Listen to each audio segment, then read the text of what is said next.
Oi, eu sou Maurilene Rodrigues, sou professora, sou artista, sou mulher e sou amante de leituras.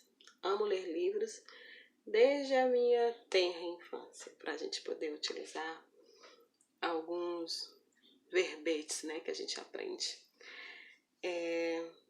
Hoje, 17 de agosto, neste período que nós estamos passando, me deparei com um desejo, com uma vontade. E essa vontade, ela se resume em compartilhar leituras. Mas o compartilhamento desta leitura, ela será por voz alta.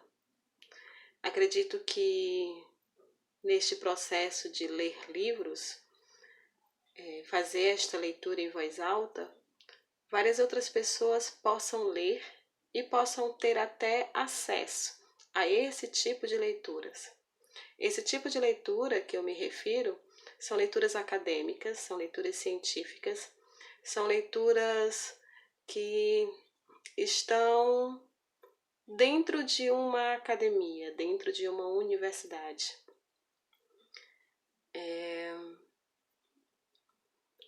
Estou agindo simplesmente pelo desejo de agir e pelo amor que tenho pela escrita e pela leitura, como eu já disse. Este livro que eu vou ler para vocês também é a minha primeira leitura. Eu encontrei esta indicação teórica em um curso, de um desses 300 cursos desta quarentena que eu estou fazendo, que é um curso de escrita científica gratuito no YouTube, né? Eu vou deixar linkado para vocês assistirem, quem queira. E eu tive o prazer de conhecer esta autora e me apaixonei. Eu amo pessoas, mulheres que falam de um jeito assim, com propriedade, com muito amor pelo que faz. E é ela. Eu vou ler para vocês, vou iniciar, né? Só para dar um gostinho. O livro de Débora Diniz, intitulado Carta de uma Orientadora, o primeiro projeto de pesquisa. É a segunda edição pela Revista de Brasília, a segunda edição revisitada, Brasília, editora Letras Livres, ano de 2013. Tem 108 páginas, tá? Vou iniciar a leitura para vocês, mas para não ficar num solilóquio ou então num monólogo, se você tiver interesse em continuar ouvindo, deixa um comentário. Se você tem essa paixão também pela escrita, pela leitura, e se você ama também ler em voz alta, depois eu explico, caso queiram, como foi que nasceu esse sentimento em mim, esse desejo desde pirralha, por ler em voz alta. Deixa um comentário e é isso, vamos somar, tá bom? Iniciando a leitura. Carta de uma Orientadora, o primeiro projeto de pesquisa de Débora Diniz. É dedicado às primeiras leituras desta carta, ainda como aprendizes de autoras e jovens pesquisadoras.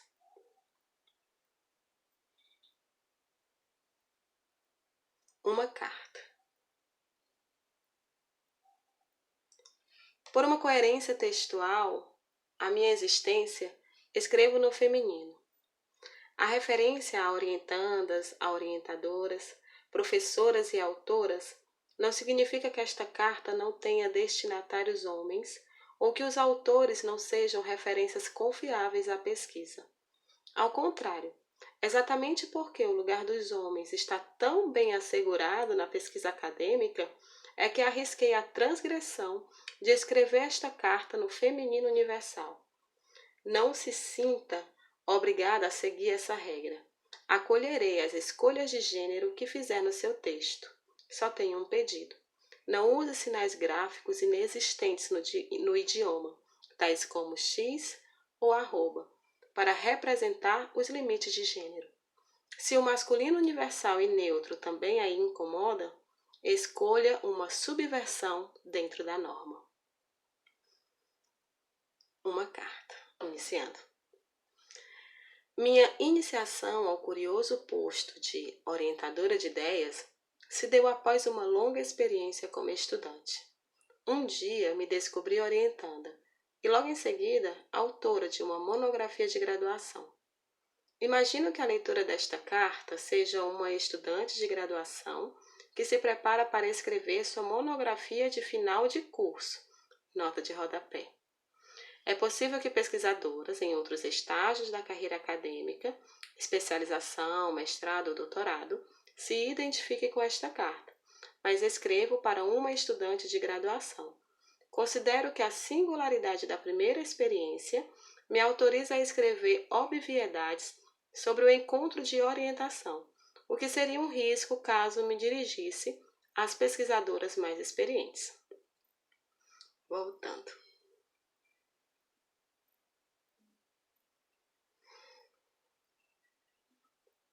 É uma experiência singular e inquietante.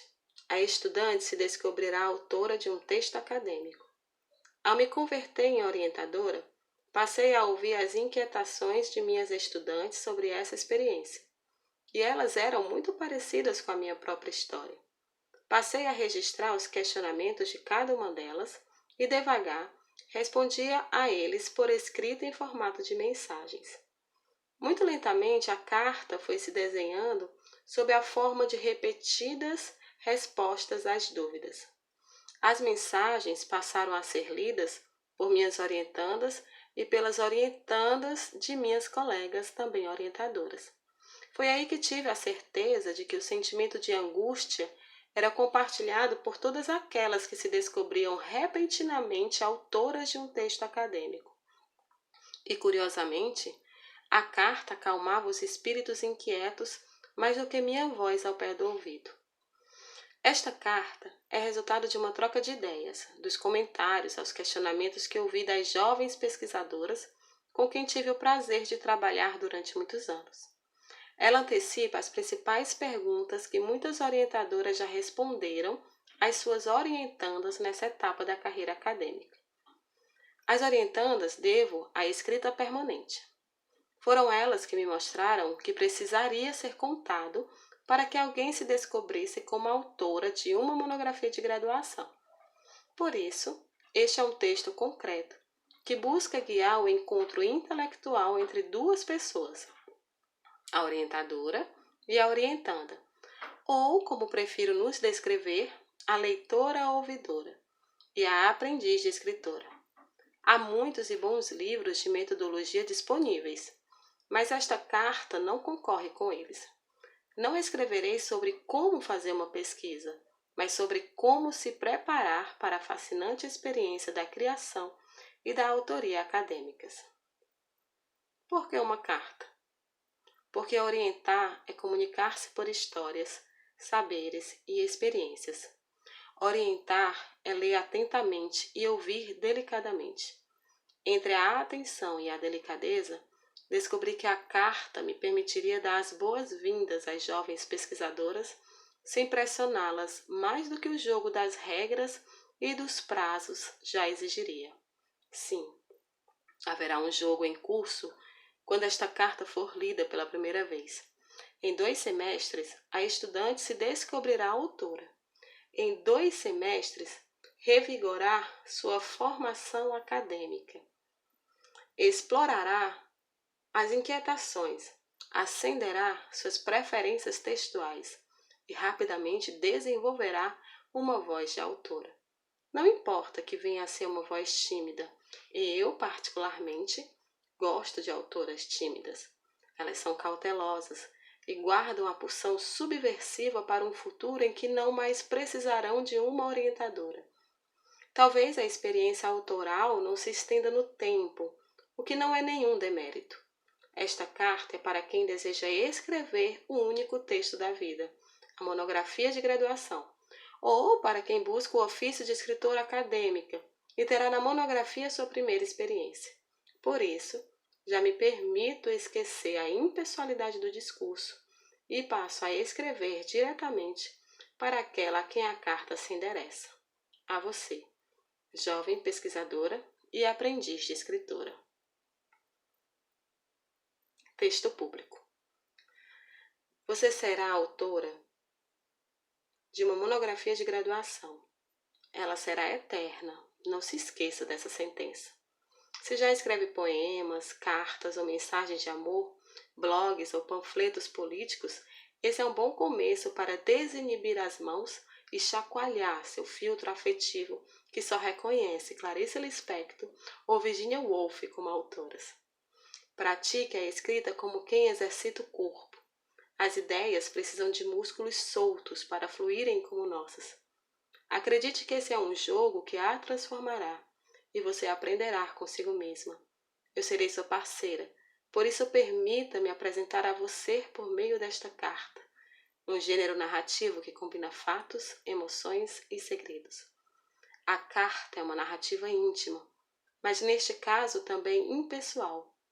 Pode parecer paradoxal escrever uma carta para uma destinatária que ainda não se imagina quem seja. E mais estranho ainda, ela será usada por outras orientadoras que sequer escreveram, mas que tomarão para si o conteúdo desta carta. Sim, esta carta é uma metamorfose. Eu e todas as orientadoras que conheço, as minhas e todas as orientandas possíveis, terão suas vozes, alegrias e angústias aqui representadas. Por isso ela é ousada e tão íntima ao mesmo tempo. Minhas primeiras leitoras sentiram tensões, alegrias e angústias ao lerem esta longa carta. Algumas me ameaçaram de abandono, outras se sentiram mais confiantes com a minha honestidade. Muitas riram sozinhas e depois zombamos juntas de minha falsa crueldade sobre as regras do jogo acadêmico. Ao menos no texto, representa o papel mais difundido das orientadoras.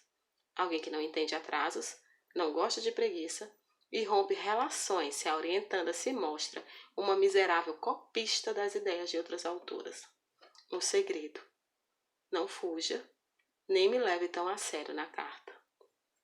Eu e sua orientadora de carne e osso merecemos a chance de lhe apresentar as regras como se nós não fôssemos as vigias de seu funcionamento. Peço-lhe uma cautelosa proximidade com esta carta. Eu escrevo para você, mas sua orientadora de verdade será alguém ainda mais competente do que eu, porque foi ela quem você verdadeiramente escolheu para o posto de orientadora de ideias. Isso facilitará o estranhamento de algumas passagens do texto. Sua orientadora poderá dar cores e sabores diferentes a alguns de meus conselhos ou sentenças. Mas a carta também falará de mim. Cabe a você descobrir alguns eventos semelhantes da trajetória de sua orientadora, caso ela deseje contá-los. Esta é uma carta com lacunas que você está prestes a biografar durante seus 2 semestres reservados à monografia de graduação. O tempo para preencher as lacunas é suficiente. Aquelas com ritmos teimosos que preferem o vaguear à labuta acadêmica nos finais de semana, talvez o considerem curto. Já outras o sentirão em excesso, pois não suportam o presente sem controlar o futuro. A ansiedade pode ser intensa, e a vontade de descobrir a confundirá diante de tantas possibilidades de pesquisa e de leituras. E eu, entre leitora e ouvidora, aperfeiçoarei minhas habilidades manuais de costureira. Cada retalho de ideia, cada requinte de luxo, precisa ganhar sentido no tecido que a desenhista esboça diante de mim.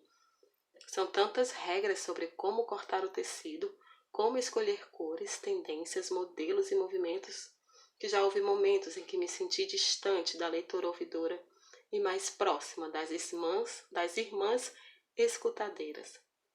As irmãs escutadeiras eram comuns nos monastérios católicos do passado, e seu trabalho consistia em ouvir os segredos do parlatório para delatar às jovens freiras a Madre Superiora pelos equívocos da palavra. Elas ouviam sem serem vistas. Uma cortina as escondia das visitas, que conversavam livremente com as noviças, como se não houvesse censura na palavra. Continuaremos depois. Tchau.